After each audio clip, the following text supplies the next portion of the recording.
Halo teman-teman, kami dari kelompok 12, saya Trisya Gultom selaku moderator dan teman-teman saya yakni Akila Azhara Makir Siregar, Sarah Virginia Afna Siregar, dan Syaharani Meutia Dewi. Kami akan membahas bagaimana bentuk pertanggungjawaban hukum terhadap pelaku tindak pidana yang mengidap gangguan kesehatan mental. Baik, langsung saja kita lanjut ke pembahasannya. Baiklah teman-teman, sebelum kita masuk ke pembahasan selanjutnya, ada baiknya kita memahami apa itu mental health. Mental health adalah kesehatan yang berkaitan dengan kondisi emosi, kejiwaan, dan psikis seseorang. Perlu kita ketahui bahwa peristiwa dalam hidup yang berdampak besar pada kepribadian dan perilaku seseorang bisa berpengaruh pada kesehatan mentalnya. Misalnya, pelecehan saat usia dini, stres berat dalam jangka waktu lama tanpa adanya penanganan, dan mengalami kekerasan dalam rumah tangga. Berbagai kondisi tersebut bisa membuat kondisi kejiwaan seseorang terganggu, sehingga munculnya gejala gangguan kesehatan jiwa. Akan tetapi, masalah kesehatan mental bisa mengubah cara seseorang dalam mengatasi stres, berhubungan dengan orang lain, membuat pilihan, dan memicu hasrat untuk menyakiti diri sendiri.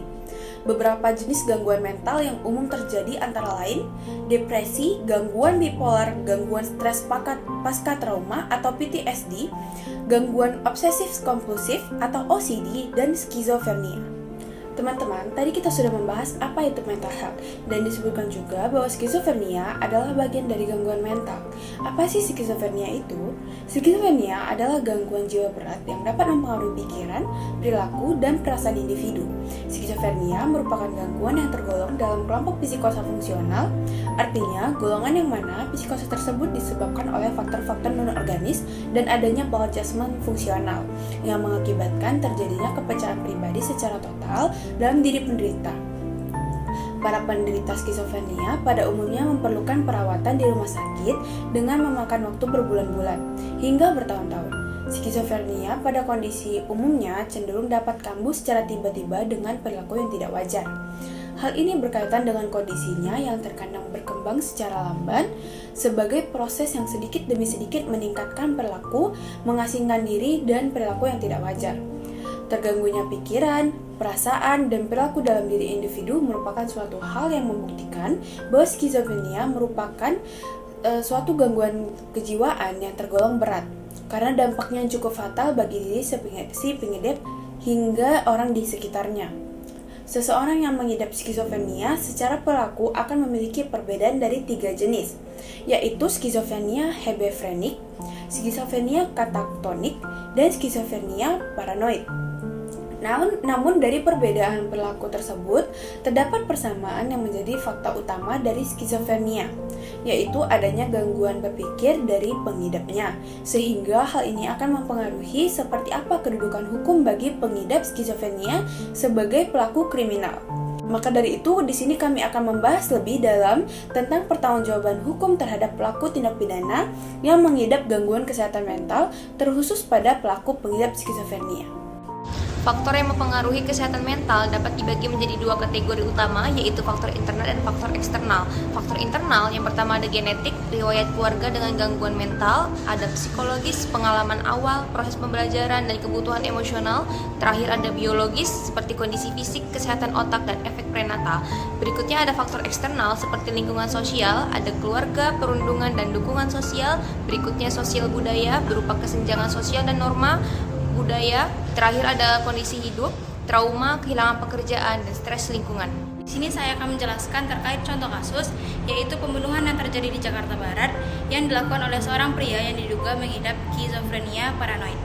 Adapun kronologi dari kasus ini bermula dari pelaku yang berinisial A yang berangkat dari rumahnya menggunakan sepeda motor menuju tempat tinggal FD, yaitu korban, di apartemen Center Park, Jakarta Barat pada tanggal 26 September 2023 pukul 5.30 pagi hari dengan membawa sebilah pisau dapur bergagang dan bersarung kayu sepanjang 25 cm yang sebelumnya ia beli di loka pasar. Setelah sampai di lokasi, pelaku menunggu korban lewat di dekat salah satu lobi Laguna selama kurang lebih 1 jam. Begitu melihat korban lewat, ia mengikutinya sejauh 20 meter dan kemudian mengeluarkan pisau tersebut dari dalam tasnya. Lalu membekap mulut korban dari belakang dengan tangan kiri dan membunuh dengan pisau di tangan kanan. Setelah pengorokan tersebut, korban mengeluarkan banyak darah dan jatuh ke lantai. Dan karena perbuatan tersebut, korban meninggal dunia. Dalam pemeriksaan setelahnya, Pelaku mengaku melakukan hal itu karena mendapatkan bisikan gaib yang mendorongnya datang ke lokasi kejadian. Selama beberapa bulan terakhir sebelum kejadian, pelaku merasa diguna-guna karena ada butiran pasir yang selalu mengenai matanya. Dan pasca pembunuhan tersebut, pelaku sempat menjalani pemeriksaan kejiwaan di Rumah Sakit Bayangkara. Dr. Reni Riana, spesialis kesehatan jiwa selaku dokter yang memeriksa pelaku, menyimpulkan bahwa pelaku mengidap skizofrenia paranoid yang merupakan gangguan jiwa berat yang membuat pengidapnya kesulitan untuk membedakan mana yang nyata dan mana yang tidak, yang mana gejala utamanya berupa halusinasi hingga delusi. Menurut kuasa hukum pelaku, berdasarkan hasil visum kejiwaan tersebut, pelaku melakukan pembunuhan tersebut karena gangguan jiwa berat yang dialaminya. Maka dari itu, pelaku juga perlu diberikan perawatan untuk mencegah hal yang membahayakan diri dan lingkungannya. Pelaku kemudian menjalani rehabilitasi selama 2 pekan. Selama proses rehabilitasi tersebut, proses penyidikan yang dilakukan tetap berjalan.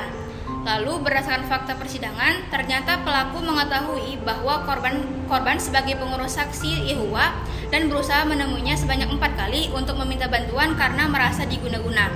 Akan tetapi, korban selalu tidak menghiraukannya karena merasa tidak kenal dan merasa tidak dapat membantu. Karena hal tersebut membuat pelaku merasa sakit hati sehingga berniat membunuh korban. Berdasarkan uraian kronologi tersebut, lantas bagaimana sanksi yang akan diberikan kepada pelaku? Nah, untuk pembahasan lebih lanjut akan dijelaskan oleh rekan saya. Terima kasih.